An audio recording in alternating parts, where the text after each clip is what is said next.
This is It's Always Shady in Chicago, the WARR Media election special. And I love that title. Dave Evans is to credit for that. But, this is, like I say, this is our final segment we do it for our special.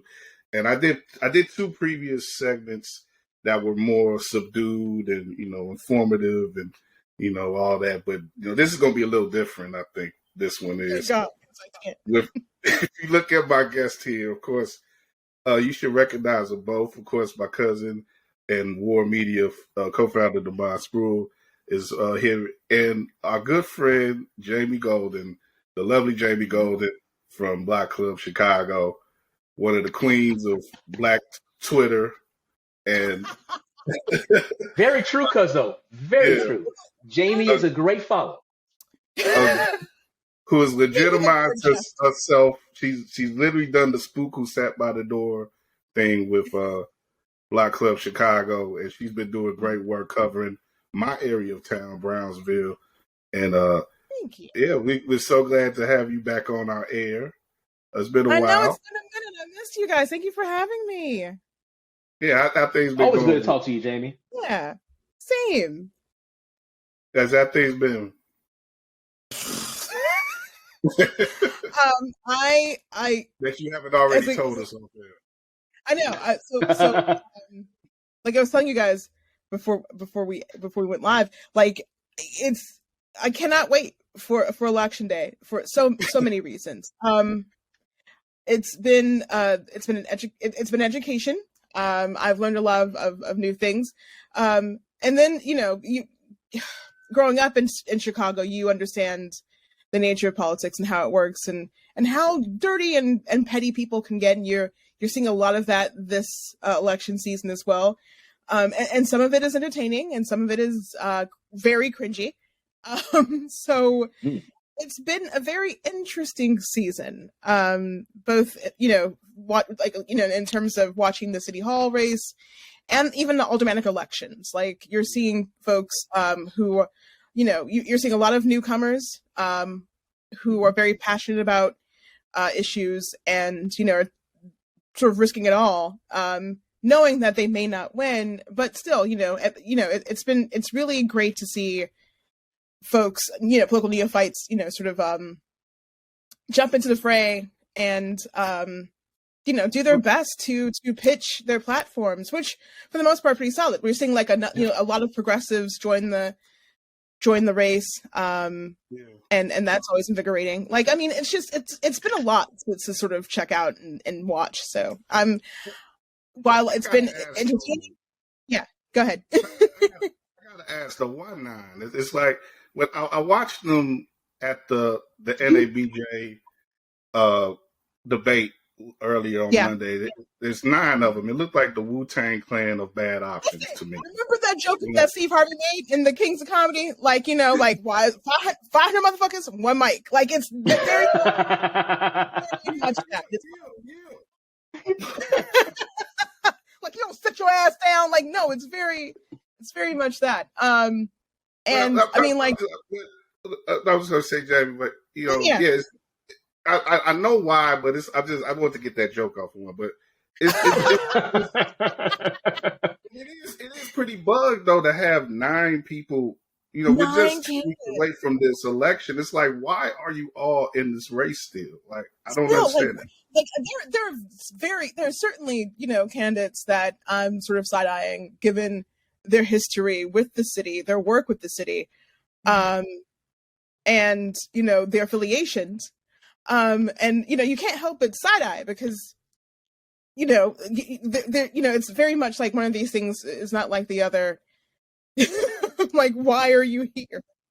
But I will say that all 9 have a certain appeal to a certain demographic in this city. And that is really fascinating to see. Like Vallis appeals to a certain demographic. We saw the Chicago Tribune endorsement I think last week.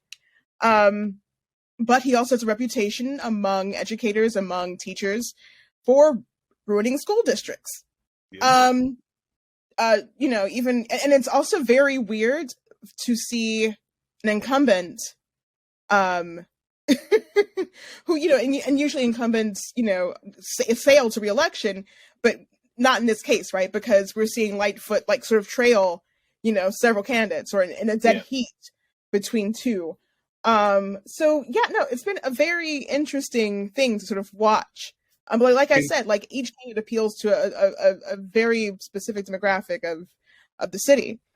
Jamie, I was going to say, go ahead, Kyle. Sorry, Cub. I'll let you jump in a minute, but I wanted to say this right quick. I think me and Jamie, we did like a thing. We talked to each other. Remember that Sip and Savor? I think that was around the time. I think that was around the time when had she got elected yet, or was she? Yep. Like she had just like, I think it was just either right before she won the runoff or a little bit after. And wait a minute, which Sip and Savor? When it happened? 47 for Michigan. 47. Yeah. Okay. The building I grew up in, which was really wild, because like that Sip and Savor used to be the corner store where I used to get my mama's pantyhose and her Kohl's 100s. So yeah, it took me. But I told you earlier. Right. but yeah, no. In thinking about that though, like I say, going back from then to now, like before we get into anything else, what are your thoughts overall on her? Her first administration. A lot of people wanted to be her only administration, but in your words, Lori, right? What are your take on what Lori has done with Lori's last 4 years? Yeah. Oh wait, is there feedback? I don't know what's happening here. Can you guys hear me? Yeah. Okay. It's been, as a person who voted for her over Preckwinkle in the last election, I think a lot of folks were hopeful that she would bring about the change she promised. Yeah. I think though that it didn't quite happen that way, and a lot of people are disappointed and disenchanted, and rightfully so. She ran on a campaign promising police reform, and then the Anjanette Taylor thing happened, along with the drama regarding the last superintendent of CPD, Eddie Johnson, who, of course, we saw how that turned out. Forget about that brother. I forgot about him. Like so many. He's forgettable, to be fair. Wow. But yes, she ran on this campaign of reform, and we didn't quite see that. She promised to listen to constituents regarding, certain issues, certain social justice issues. We didn't see that either. We saw her sort of battling, with residents over General Iron on the far southwest side. We saw, her promising to listen to people about the 78. And she proved that within days of being elected to office, over, folks who had legitimate concerns about this mega development coming to the near west side. So, we're seeing her sort of do business as usual, and folks were, of course, understandably disappointed in that. I think the idea was the thought was that she's going to be different from Rahm Emanuel, but in a lot of ways she continued his policies, right? Mm-hmm. So we're seeing the consequences of that with this election. And that, again, usually the incumbent is, a sure thing, right? Usually they sail to re-election. This one is not. She's in a dead heat between Vallis and Chuy Garcia. And, right now, I'm not really sure what her endorsements look like. But, well, how can I put this? You wrote recently about Pat Dow deflected from. Yeah, that one. Wait, what was the question regarding Pat? Because explain that whole situation, because she was. What's really interesting is that, like, when Lightfoot first got in office, Dow was one of her allies, and I think there was a scandal with Dow where with something like there was some issue with a campaign donor to Dow's campaign. That I can't for the life of me remember the details, but Lightfoot stood by her during that. Like, it's like, I trust I trust Dal's, judgment. Like it is what it is. Appointing her to the budget committee, one of the biggest committees in the council.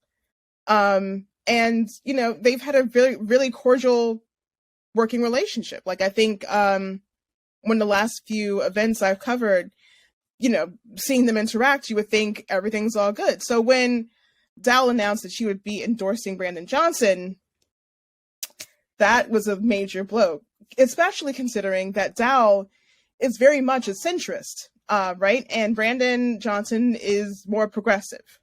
Mm-hmm. So seeing that sort of, like 180 there surprised a lot of people. But that's, but we've also seen like a lot of people sort of defect from Lightfoot to endorse other candidates, right? We've seen, I think Alderwoman Garza out of the far South Side, who was also a close Lightfoot ally, sort of, fall out with her. Like she's been sort of losing allies left and right too. So that should be a clear signal, like, the writings on the wall, at least for her. Because I'm going to be honest with you, Jamie. I had never heard of Lori Lightfoot. I didn't see a sign past 79th Street. I'm like, who is this lady? I knew who Tony Prenwick was, obviously, because she's been in Chicago politics for so long. But I wonder if that's the case of a lot of people, the first time around her running, no one knew who she really was. She ended up winning. Like, okay, all right, so she won. And then all the things that you said so eloquently broke down, all that stuff happened. So what I want to ask you, do you think some people are going to give her a mulligan because of the pandemic and all the things that happened within that time? Because, like, I spoke to my grandmother, my grandmother Cal's aunt, and my grandmother's 79, and I was kind of talking to her about, we always talk about politics, and I flat out asked, like, so who are you going to vote for? And she's like, I'm voting for Lori. I was like, really? She's like, yeah. She's like, I know who she is. I have no idea who the rest of these people are. So go back to the original question. Go back to the original thing with Kyle said, like, why are y'all here?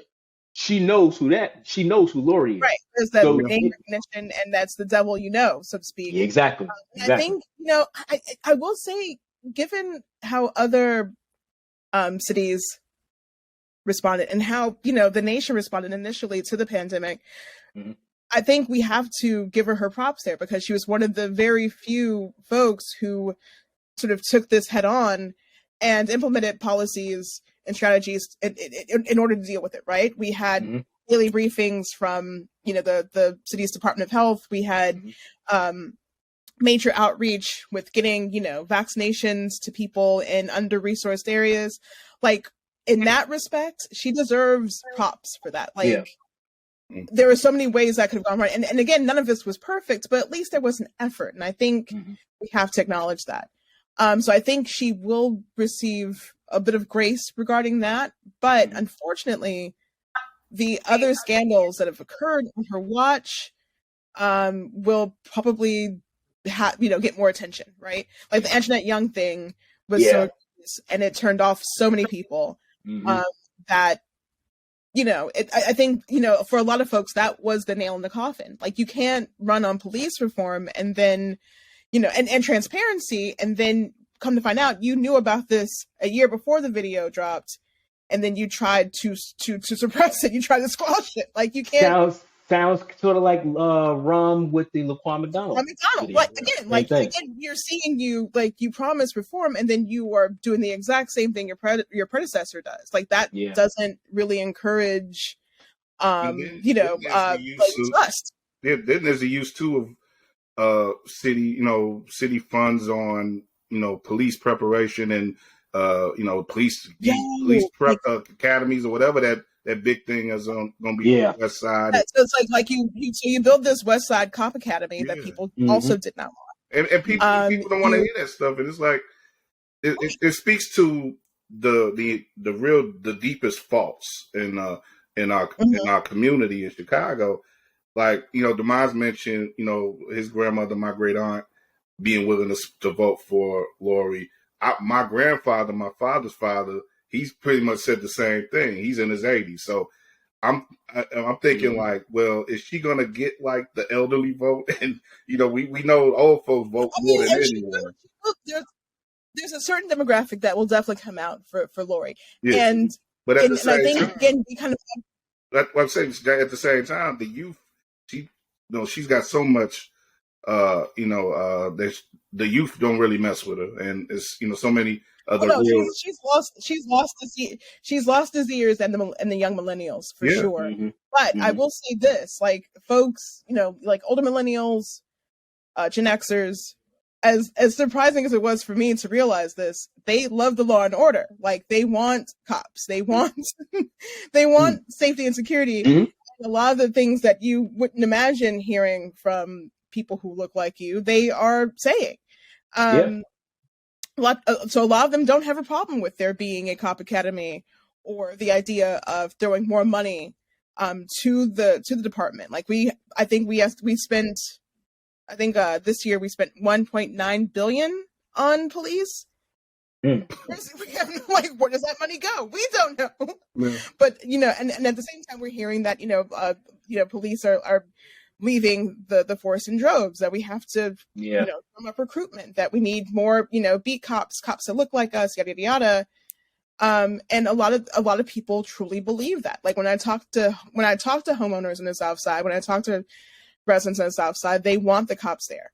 And a lot of the things that they say are similar to what Lori is promising. Mm-hmm. I'll look quick over some of these other candidates. Like, it is, it is like that. What it's looking like with the polling and everything is that it's a 3-person race. But again, we still have these 9 candidates. And I want to ask right quick for both of you, who is your favorite disruptor in the race so far? That's a good question. I'm gonna let you go first. Okay. Well, I guess mine would be Brandon Johnson, right? Brandon. I would think that's him. I think he's probably the biggest one. We was talking before. I was telling Jamie about the first debate that I saw. It was I believe it was up at Steinmetz High School, and only people I knew was Lori, Chewy, Paul. Oh, I forgot about Willie. Damn, I'm sorry, Willie. Willie. Who has me blocked on Twitter, by the way? He blocked you on Twitter? He blocked you? He blocked me on Twitter, yeah. Did you earn it? He's had me blocked for like years now. I want to say like over 5 or 6. Because I was blocked. He ain't do it.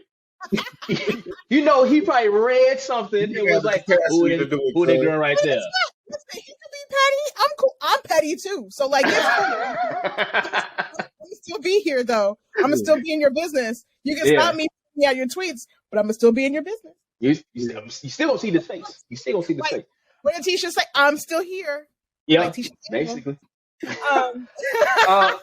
But no, I think I was saying that I saw Brandon Johnson and he was getting heckled, and I'm like, who was this guy getting heckled? Like, who was he? And then I found out who he was, and my wife's a CPS teacher. She told me, like, yes, with the union's backing. I'm looking at him. I put it like this: if from the sports realm, because that's where I come from. Yeah. If you somewhere and you doing your thing and you getting the crowd to boo specifically you, nobody else is getting booed. Nobody. Just you. You're doing something. I don't know if it's right, but you're doing something. Well, I like the energy. And to be fair, like, I mean, he is, for the most part, the most progressive candidate running. Yeah. So it's really interesting for me, as an admitted progressive to watch progressive candidates in these elections, sort of fight to get heard and whatever. Because like Chicago sort of likes to believe that it's a progressive city, but it has identity crisis, and that like it's like it believes it's progressive, but it really isn't. It's not. And our the way the city is run is a reflection of that. I think Brandon's policies when it comes to taxing, when it comes to education, they sound doable. They sound feasible, but he's got to contend with a business class that does not want any of that shit. So Are we allowed to curse? Because it's way too late now. I would have been peeing a little earlier, but yeah, do you cook? Go ahead and cook. I appreciate that, but no, like I think I'd have to agree with D. Like I think the closest candidate that sort of speaks to me is also Brandon, which might be to the disappointment of the family friend who's also running. But yeah, I think given, even though, some of his endorsements have me side-eyeing because they're, not necessarily. That's kind of where my thing is with him. Like, I don't know about a couple of them endorsements and my worry. Right, my worry about him, it's not something we really got to worry about, at least in this election. But I think he might fall into a thing. It's kind of a trap thing with true progressives or people who position themselves as progressives in this city. Once you get in that office, can you follow through on these things that you promised? Yeah, and that's the problem that Lightfoot came across, definitely. Yeah, but then I think the other people. I think for the thing with Lightfoot though is that she was never really a progressive. Yeah, she was she was always a centrist, and I think people got caught up in the identity politics of it, and that they saw this queer Black woman who, and on the face of it, yes, you would assume that she is a little left of center, but her whole resume was working with Republicans. Like she was, like I can't remember. Which Politico she was tied up with, like in the 80s and 90s or whatever. But like, I mean, a lot of her work was kind of dead center. So when she got into office and she sort of, siding with, corporations and mega developments and, promising to, fund the police or whatever, and people were sort of taken aback by that. I'm like, well, y'all didn't read the fine print. Like, y'all you didn't do your homework. You weren't getting... you weren't getting Prackwinkle. You were getting Lightfoot. And like, I mean, I will say that, I don't know. I think she's called herself a progressive, which is really interesting given again, her history. She saw that wave, Jamie. She saw that wave. And she said, I'm hopping on this baby. I know. Right down the City Hall. I'm like, ma'am, you are not progressive. I'm in a Democratic city. I'm running after Ron, who did some right, and I think people, we'll go ahead. Right. No, I'm just saying, like, I think after Rom, we were just desperate for anything that wasn't Rom. Yep. Like, if it's a clown in like a 3-piece suit, yes, we'll vote for the clown. Like, give me the nose.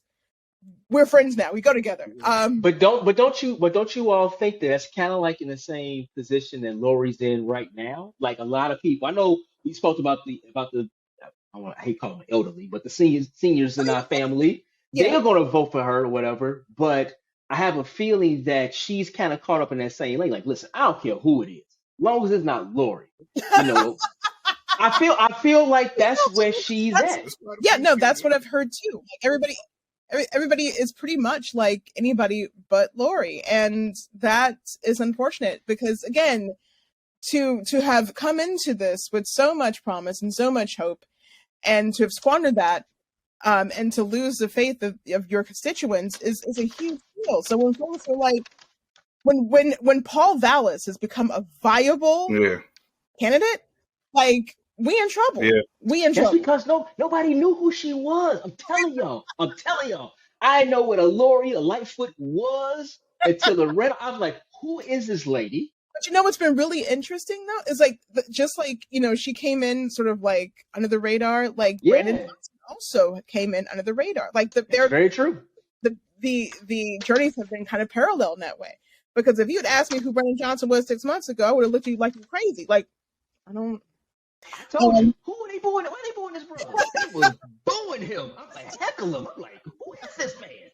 Okay, this is another question I had. I'm glad y'all made me think of it. Why does Lori hate on him so much? Do they have a past? Because she see the threat. I think she sees the threat. I'm just like, it seemed like they met somewhere. I would have thought it was romantic if it wasn't for the obvious thing, but It's like she really hating on this dude. Like, what is up with that? But like D said, because he's a threat. Because like the fact that he flew under the radar and is still and it's gaining momentum. Like every week there's another group or person endorsing this brother. Yeah. He has the backing of certain, machine Democrats. To my surprise, like he is a legitimate threat. So yeah. she's going to go after him. And even though, I think he's tried to, be as civil as he can given the circumstances, like, she's gonna, if anything, I mean, like she's also, but to be fair, she's also been going after other opponents too. Like we went after Chewy, we went after Paul, and rightfully so. So Willie, like too. She called out Willie for his comments. I mean, but like, okay, so about Willie. About Willie. Like, Willie. I don't understand. Listen, when the man told you that CPD deserves the right to hunt people down like rabbits and shoot them, and then also said that about the incumbent, that should have been a wrap right there. But he's still here, and he's still in the running. And I will never understand how this man consistently gets 10% of the vote every time he runs, but it happens. And he, like I said, all of these candidates appealed to a certain demographic, and he definitely does. So, Jen, right quick, I want to get into money right quick, but I want to ask you about someone who you should know well, and I know well because again, she's my alderman, but Sophia King. Why is she in the race? Why did she not catch on in any way? Damn. Because Sophia, why are you here?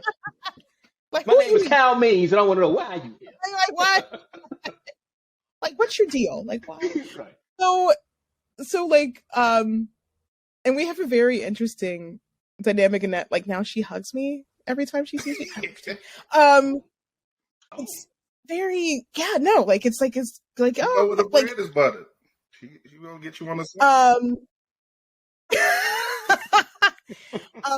No, I don't know what the motivation was for Sophia. I can't really call it.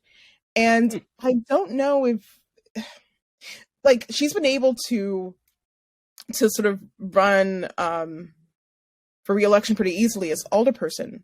But I don't know if that translates well to the city office, right? Doesn't look like and again, no, it doesn't. And like, and also her problem is that she's also left of center, and that doesn't gel well for the city at large. Like, is she?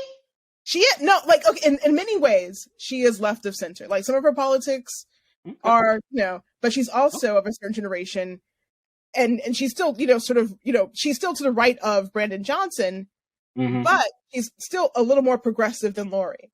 Okay. But that's not going to get her the fifth floor. Like, that's not going to happen. I don't think that's ever going to happen, unfortunately. I mean, I also think, at least, she's getting some of her ideas out there, that she's sharing her platform, and people are getting a better idea of what she stands for, and maybe some of that will resonate with voters and her fellow candidates, and maybe there's a way to sort of incorporate some of the things that she's suggesting into their policies as well. I don't know, but I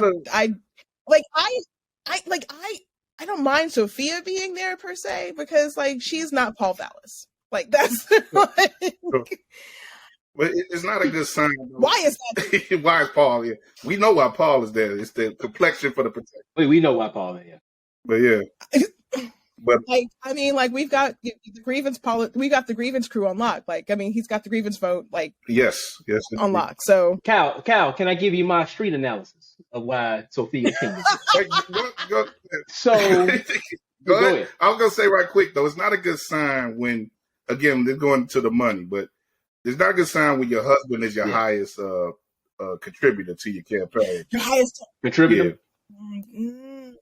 And if she ain't get no money, her baby better get her some money. So she can say, but he will be. Oh, yeah. I appreciate the support. Like, support me. That's the kind of support we all want in a spouse. Yeah. Exactly. Right. Exactly. Yeah. So my street analysis for Miss King. So I'm looking at it in a sense of like, okay, how far? I lived over there. Oh wow, more than 10 years until we, Mhm. we move a little bit further south, right? Hyde Park has completely changed from when me and my now wife moved over there like in 2006 to where it is right now. It has completely been revamped, if you want to say, right?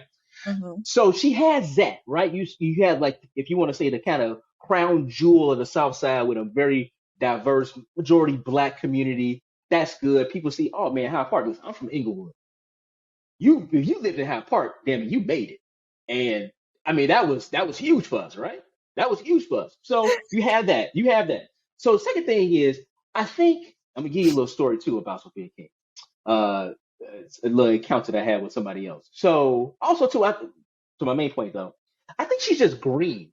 This is her first time really running for the big office. And I was actually talking to my wife about it. I was like, I think she kind of said the same thing you said, Kyle. I was like, why is she out there? And what's going on? I'm like, listen, it's a big jump going from, like, I ain't calling people aldermen in the minor leagues, but going from the minor leagues to the major league.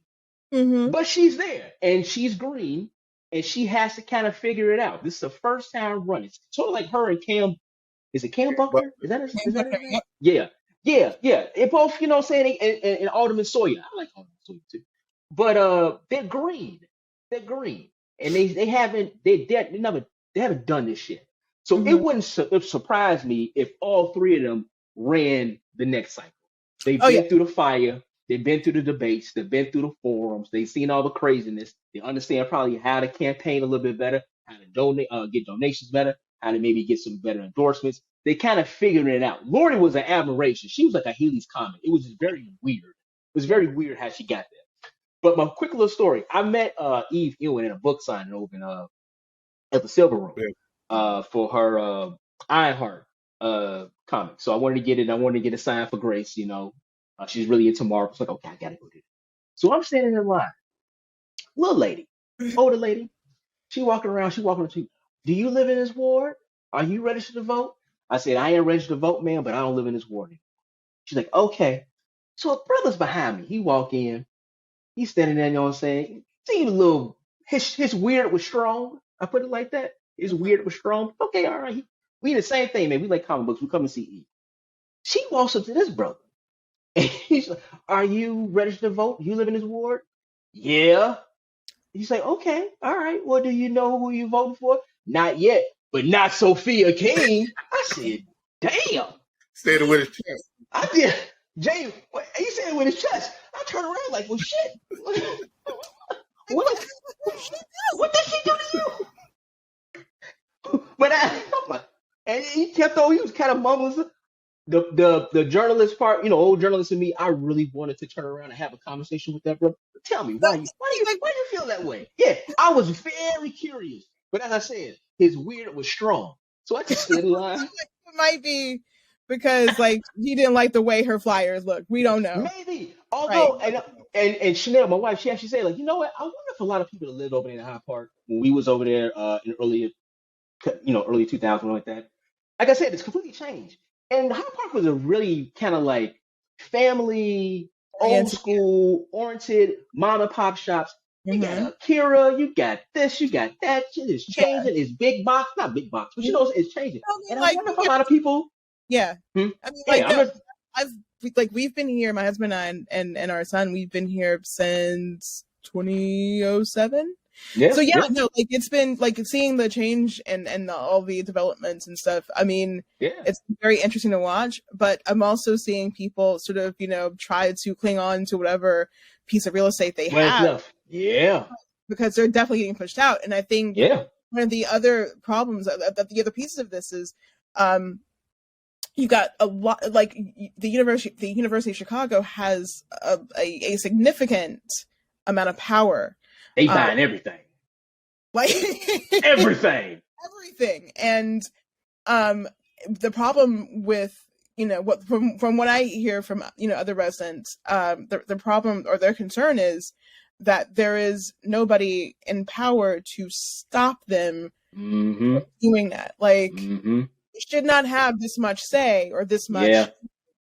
power in deciding what goes, what stays, and whatever. And meanwhile, as they're consolidating their power, as they're growing in power, residents are getting pushed out of this neighborhood. Like they can, I can afford to buy here. We've been here for almost 15 years, and I wanted to buy over there so bad, Jamie. I wanted to.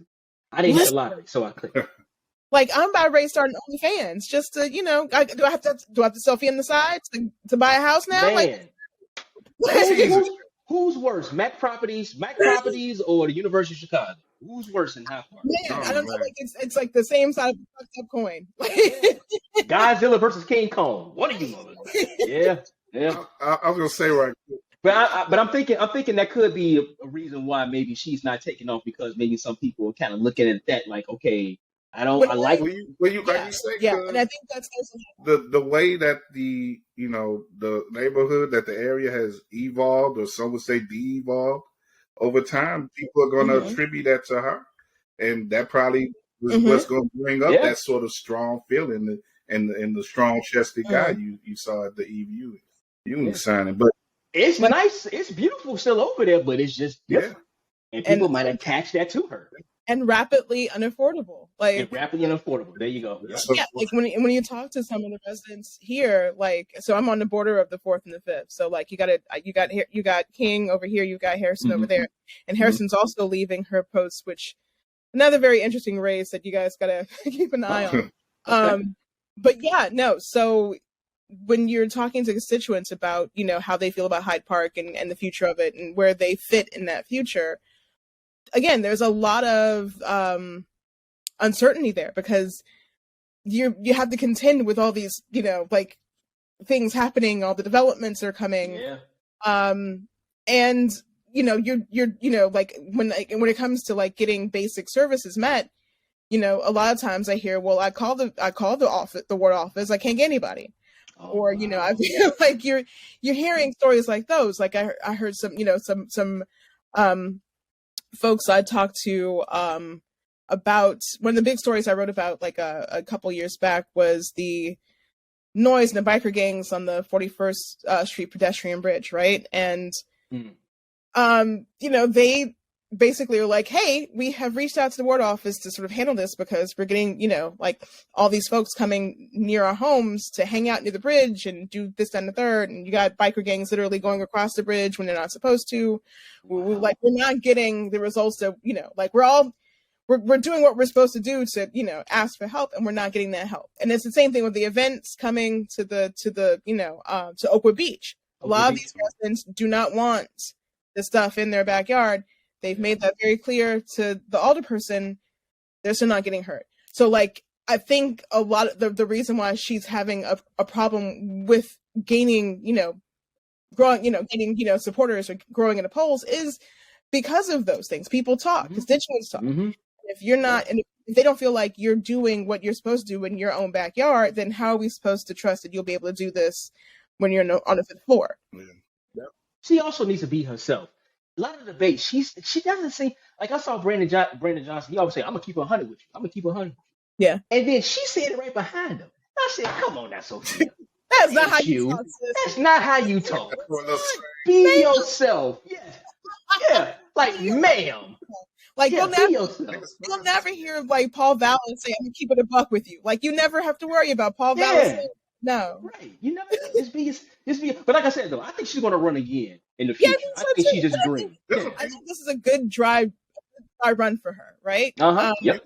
And I think, honestly, like in terms of her competition, like I don't question why she's there so much as I question why some of the others are there. And I think there's a sincerity and an earnestness to sort of want to change and help, make this city better. And I think that works in her favor. A lot of folks who run for these offices, a lot of it is self-serving. A lot of it is about ego, and it's okay to admit that. But I think in Sophia's case, there's also that genuine desire to make the city a better place. And I think when she finds sort of finds her real voice and, sort of uses it, maybe the second time around she'll fare better, I don't want to be too hard. I was, but it, like y'all, like we sort of alluded to, this this whole race, it could offer quite a look into the future of the city and its leadership in a lot of ways. And you look at the aldermanic races too. I spoke a little bit earlier with Demario Smith about that. He wrote a good piece in the Sun-Times about paying attention to those races and being informed in the right way. And I saw in his piece there's 16 all 16 spots in the city council that are going to be up for grabs in this election too. So, right quick before we wrap up, Jamie in particular, like I said, one of those races, of course, is the 4th Ward because Sophia's not running. She's running for mayor, so she her chief of staff, I think, is one of the candidates. Princess Butler, So, he is. Like of those races, what any of those jump out to you? Whew, Lord. I think in the 4th, it's been really interesting to sort of see who constituents have sort of gravitated towards, and they're very clear favorites, right? And folks who have deep pockets and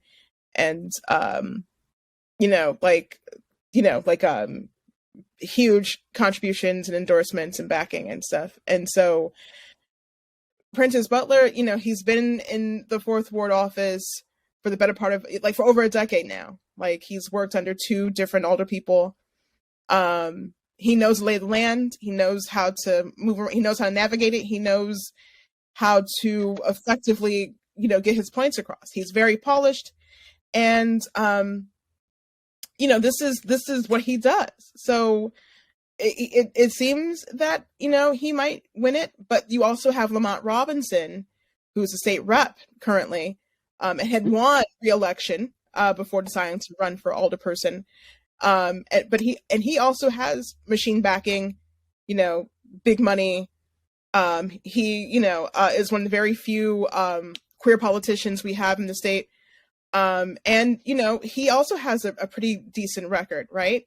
So it's going to probably be between those 2.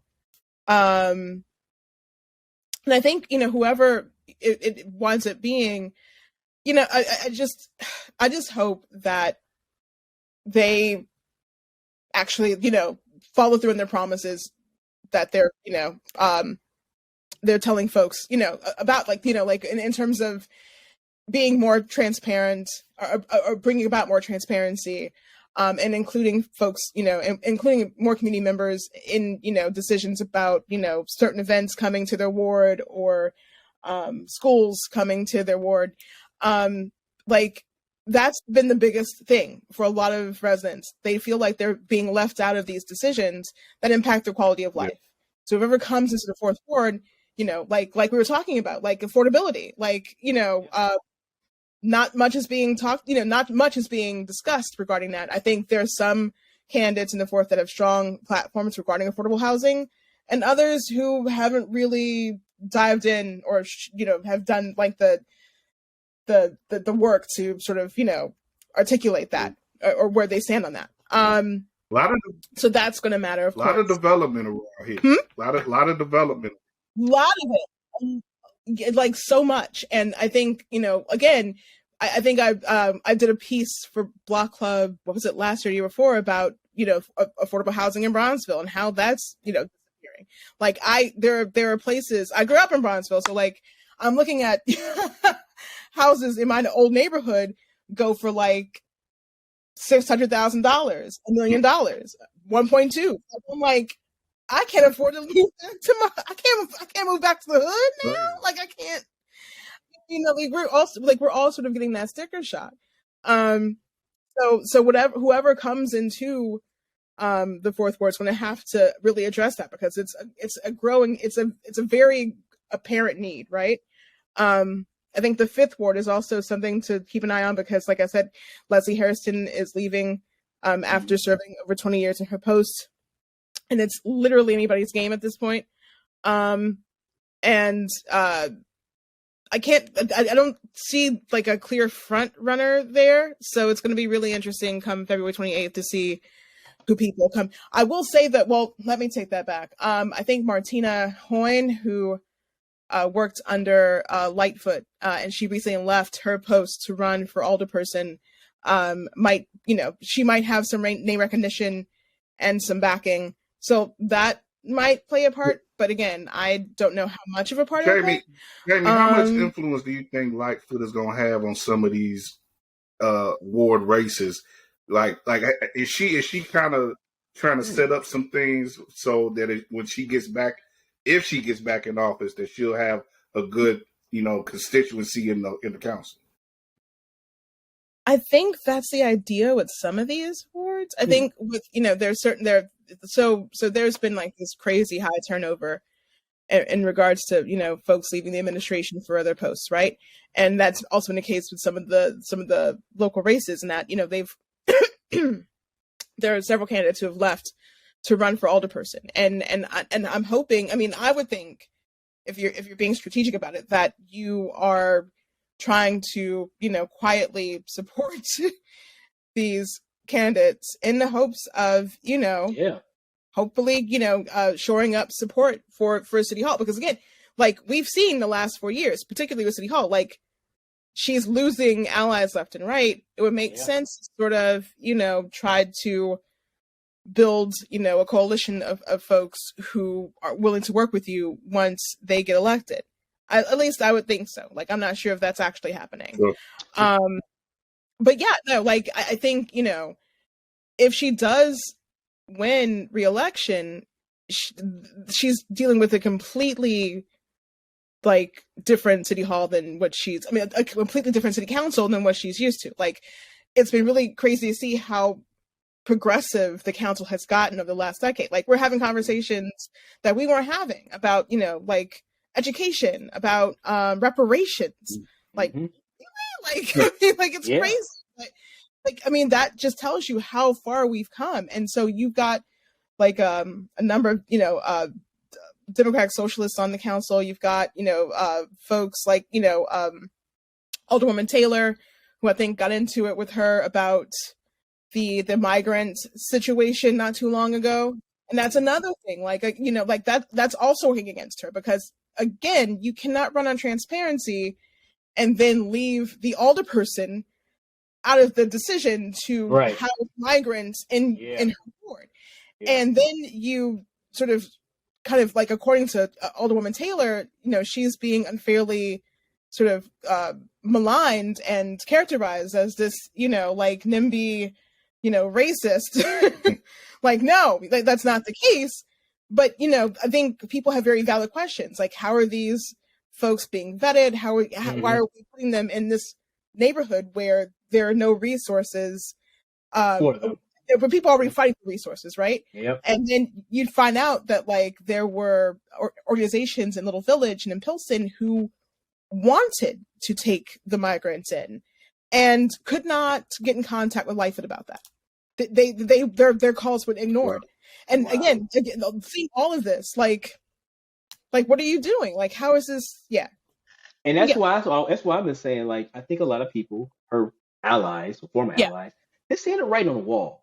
So it would be shocking to me if she was to win, and then you get that kind of city hall. That's basically like the federal. That's like Washington D.C.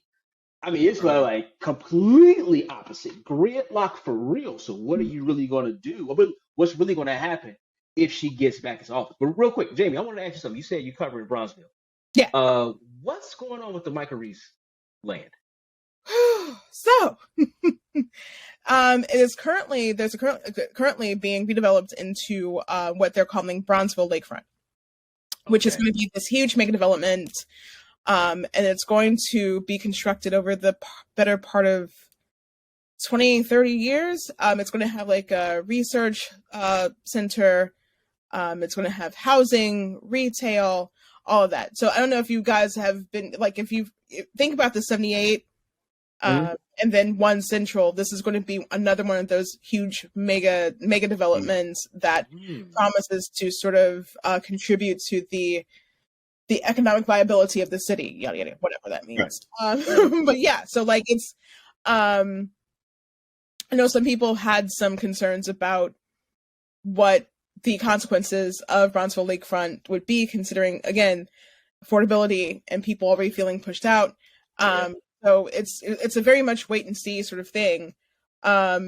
Because again, like you hear all these promises about making sure that, the folks that live here are able to stay here, but then something always happens and eventually we see them disappear. Right. So hopefully whatever, whoever gets into city council in the next couple weeks, they are mindful of that and, do their best to keep the promises regarding, making sure that residents are able to actually enjoy this huge mega development that's coming. But so like it's going to be, I think a train station. I think they also explored. Really? So like it's going to be a whole like mini, like a whole lot. I live in Prairie Shores. I used to live in Prairie Shores when I was a little boy. And back, you had Michael Reese, and you also had, it also was like little stores and stuff back there. Like a little shopping area.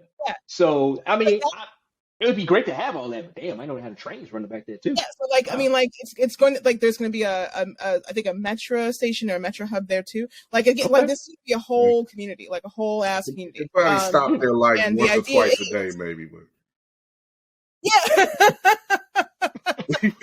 but like that's when it comes, but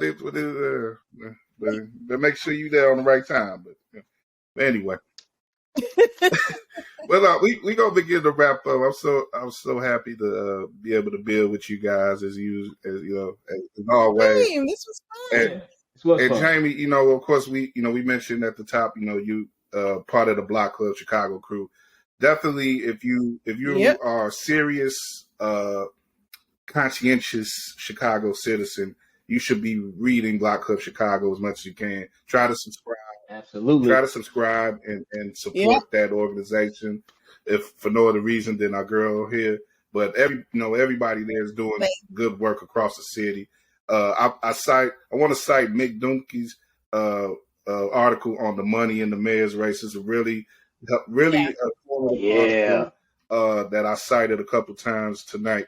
And if you want to know why Lightfoot and Chewy and Vallis are heading the polls as of now, it's the money. It's all about the money. We know as as being into journalism veterans and veterans of looking into politics, is if you follow the money, you find out a lot of the story, and that's it speaks. The money that those three have rose, as well as Brandon Johnson. Brandon Johnson, according to about to say, Brandon got some money. Reporting he's raised just a little bit more than Chewy. So he, as I want to finish up, we're looking like we're destined for a runoff, given the numbers, and I'm sorry, Jamie. I'm sorry. I do more work past the 28th, unfortunately, but it's okay. There we go. That's what God need. Exactly. We all need it sometime. But are we looking? Who are we looking at exactly in this runoff? What do y'all expect to see? Is it going to be the big three, or is Johnson going to invade? We can only be two, right? It's only runoff. It's only two people, right? At most. Can only be. I thought it was only two. I should know this. I mean, I'm just going based off what happened last time with Lori and right and Preckwinkle, But the thing was, then it was obvious that it was coming down to those two. It's a little less obvious. So, who do you think it will come down to? Unfortunately, you go first, Jamie. You go first. I want to hear yours. Unfortunately, as much as I'm loath to admit it, I think it's going to be Lightfoot maybe and Vallis. I think we need to we need to really be watching carefully, because again, Vallis was, I don't even, like 4 years ago, because I think, didn't he run 4 years ago? Did I imagine that? Because I think he ran the term. I think before that. With Ron, he ran against Ron. So last year was, last election was Gary McCarthy. I'm sorry. What is time anymore? But yeah, no, I think the fact that again, like he has been able to pick up, like, you know, a significant amount of support and endorsement from the again, it is unheard. It's wild to me that usually, again, newspapers will endorse the incumbent. The fact that the Trib has endorsed Vallis is telling you something. And he speaks to a certain demographic who feels that Lightfoot's not doing enough on crime and law and order and public safety. And,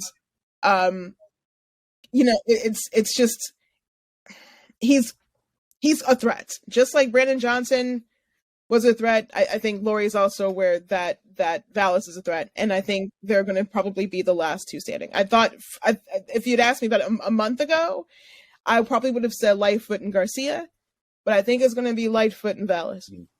Oh, wow. Okay, all right. I'm going to go with Chewy and Lightfoot. The reason why I'm saying that is because I think a few stories are starting to bubble up. I usually go to my grandmother. She's like my weather vane when it comes to Chicago politics. So she even brought it up to me about the story with Gus Vallis, about the shooting that happened down there in Texas. I think that's starting to kind of bubble up within the Black community, number one. And number two, the first thing she said, he don't even live here. How he gonna run here? So there's also the residency drama. It's a residency thing. Did you guys hear his explanation for that? No. What did you say? Look. So shameless plug. Blog Club has been doing like these one-on-one interviews with the candidates. And we have a whole section called The Ballot dedicated to the municipal elections that you should check out.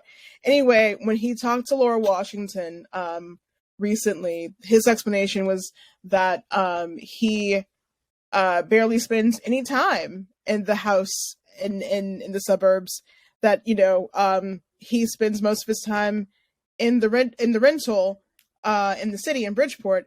And even though, like, the story is that, you know, he's like his wife is tending to their aging parents, which, you know, again, like side-eyeing, that, like, you know, he made a point to just say that he spends, you know, like almost 100% of his time in the Bridgeport rental. Like, he doesn't even, like he said, I think he said something along the lines of, you know, he used to go for the occasional coffee with his wife out there, but now he doesn't do that. Like, yo, like, I'm just like, I remember seeing that, I'm like, really? Wow. This is your explanation. You know the balls you gotta have to say a story like that? I just go there for my coffee. Right, I just have coffee, but I don't even do that anymore. Like, I'm like, what the fuck? I just have tea now in Bridgeport. Like, what am I saying right now? And I don't know if he realizes that doesn't make him look good, considering, like, so what you're telling us is that not only do you not interact with your wife at all, but you have left her to solely handle the caregiving duties of your parents. Wow. That makes sense to you. Okay, cool. All right. Yeah, no. And like, I used to get coffee, but I don't even go out there and do that. I don't even do that anymore. Like, we don't, I'm like, do you hate your wife? Wow. That's that. I did not know that, but my grandmother, like I said, she was like, he don't even live here. So I'm thinking Chewy, because Chewy had a very good run against Raw. I believe they went into a runoff last time. So I think Chewy I think he did. Well, he gave Rom a good fight. I would say that. He did. He gave Rom a good fight. So I think he has that name recognition right there. Also, I'm going back to Paul. I don't think he's going to pick up enough of the Black folk, because Chicago was almost kind of a third. Almost Black, white, and Latino, right? So I don't think he's going to get a good portion of the Black vote. I don't know if he's going to get a good portion of the Latino vote. I see Chewy being able to get like a good homogenous mix. Name recognition, almost beat Rom. Ties back to Harold Washington for those of us, you know, who's alive and then, and, you know, say even older. So he has that. Yeah. Lori, though, I think he's still going to get that push from the simple fact of she's a person I know. I roll with him. I'm not voting for Paul as, you know, we'll see about Chewy. So that's what I'm thinking. Like, I think it's going to be a nice mixture for Chewy, but not enough for Paul, but maybe just enough for Lori. So that's what I'm thinking. I can honestly see that. I think my thing with Chewie is that like I think some of the from what I heard, like some of his performance from the at the debates been not as strong. No, they haven't. And I think hearing that and sort of factoring that in, that's why I give Lori a shot. Yeah, but he does also have strong backing and strong endorsements. He does. That's the other thing, and he's also got like a pretty decent war chest. So it's. I mean, also too, it's not beat around the bush too. He could be the first Hispanic Latino mayor. In Chicago. Listen, I'm sure a lot of our Latino brothers and sisters, Hispanic brothers and sisters, are gonna be like, "Yo, I like his politics," and he's, he could be the first. Of course, I'm gonna vote for him. That's why I think he's going to get a nice little mixture of kind of about everybody, but of course, a bigger percentage of them, which is, hey, go for history. I'm with you. You see it with Barack. Again, I don't think he's any worse than any of the other candidates that we have. So I think, and throughout, like even as a congressperson and covering stories in Inglewood and other parts of the city, like he's out here, like he's engaged. He's working on initiatives to, like, I think the big thing in Inglewood is getting that Racine Green Line station open. Major drivers behind that, like he's been out here like trying to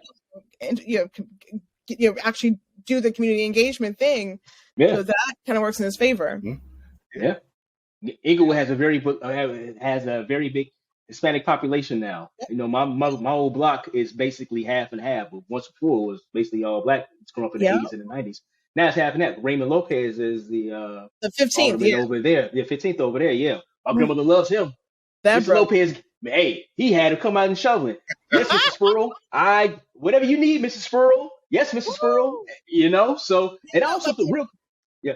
No, I mean real quick though, because remember he was also running for mayor for a second.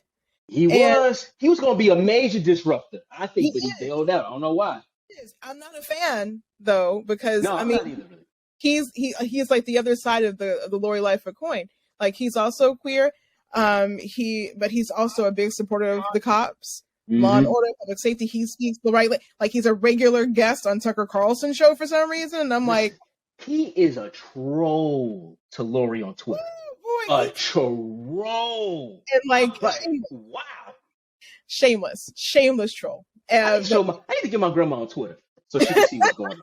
Like, you see what your alderman out here talking about, grandma? Talking cash money mess about man. I mean, but because like policy wise, they're like the two sides of the same damn coin. Same thing. Are you gonna be mad at her when you just but you okay? You know what? It's cool. Yeah. All right. All right. Well, we gonna wrap it up on now with Saul, our producer, did confirm it's only 2 in the runoff. So we'll see. 2 runoffs, right?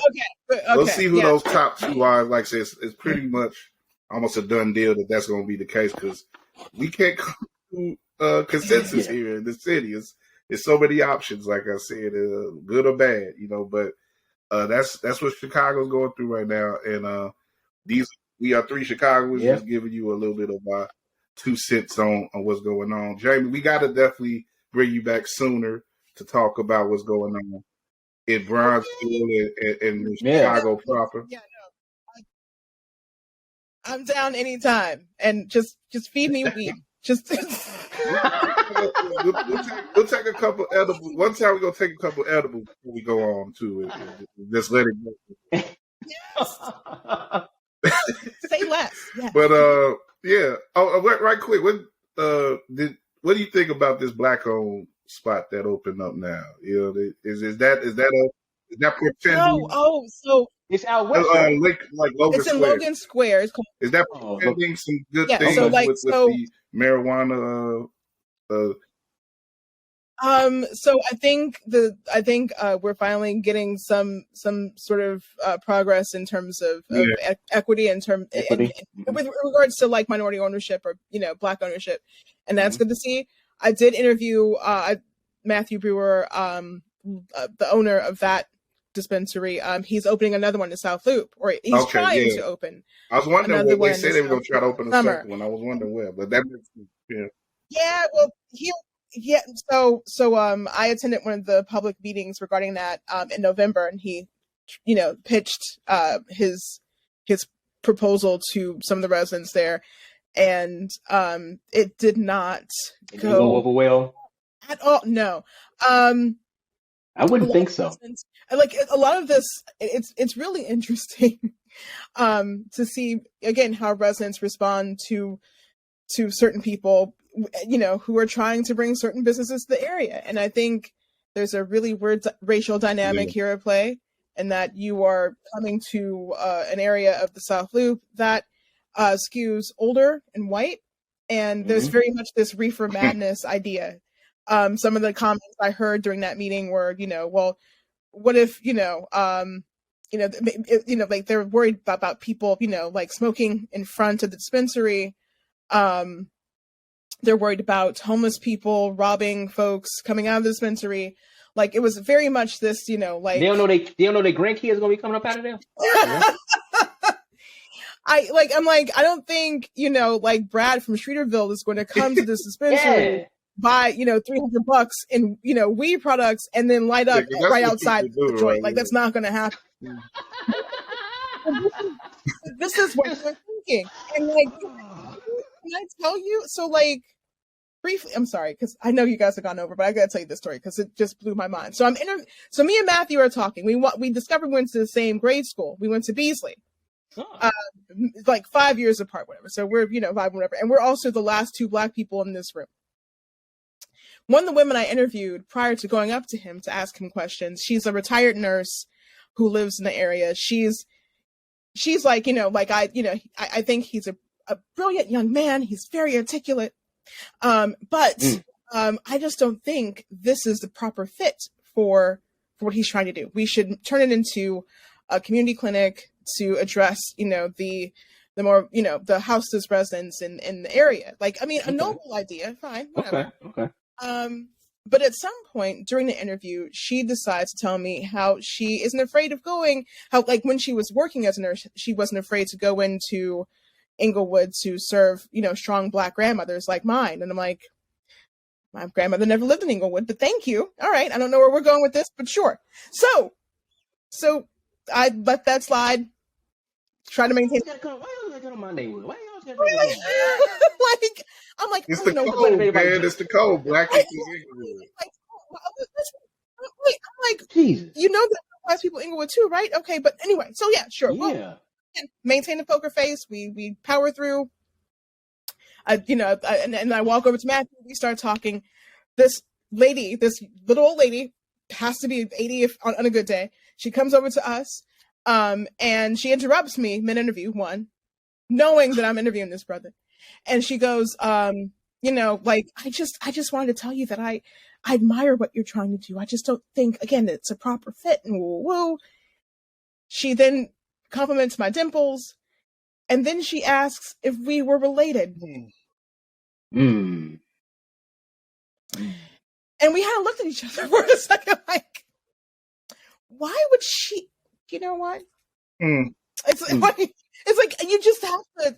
But this is the type of like microaggression bullshit you're dealing with. Yeah.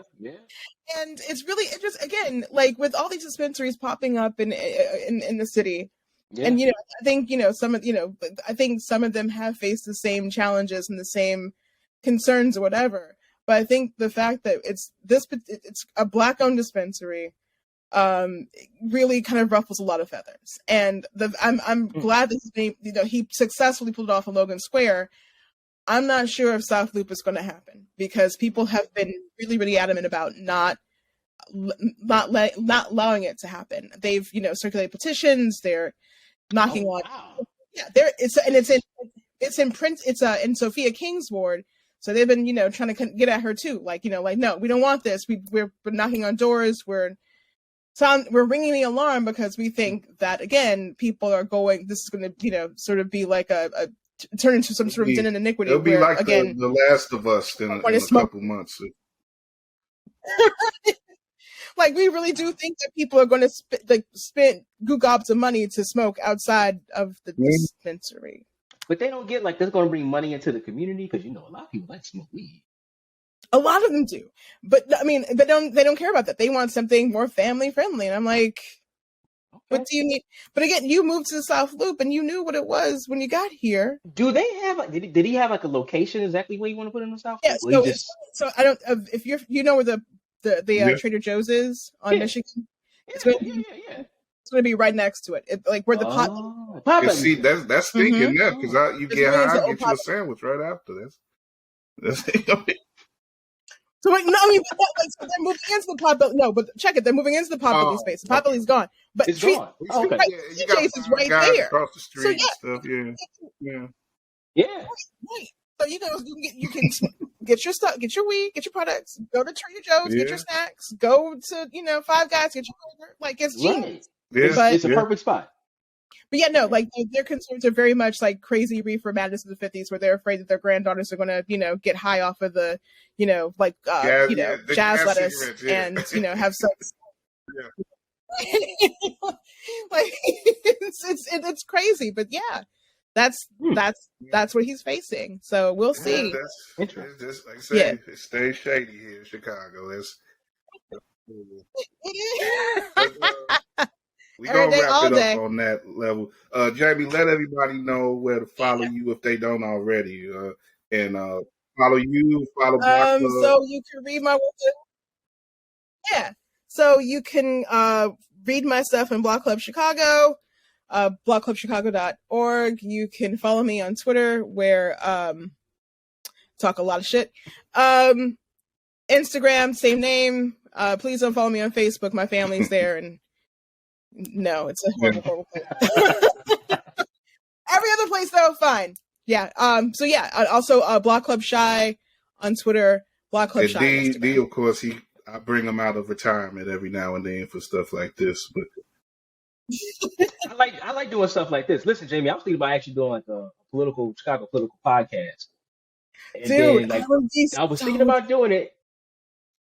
I was thinking about it, but then I was like, can my mental take it?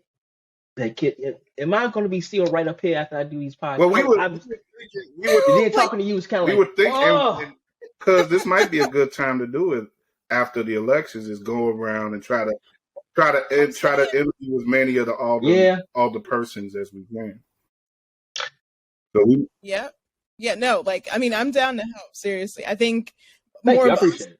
More of us doing this type of stuff is important. Like, because there's, I think, like particularly with podcasting, there's so many white folks are already doing this, and like they sort of monopolize the conversation. So it'd be really great to get, like a younger, blacker point of view. We'll see what we can do. We're gonna try to get it. I keep thinking about it. So thank you, Jamie. Thank you for joining us, D, of course. Thank you for having me. This was so fun, and I'm gonna do this super. So, and as far as y'all listening and watching, and if you haven't already, go out and vote, man. Whether if you listen, wherever you're listening, man, go play a part in what's going on in your hood, in your city, and definitely if you're in Chicago, try to make your voice heard on or before February 28th, and likely after.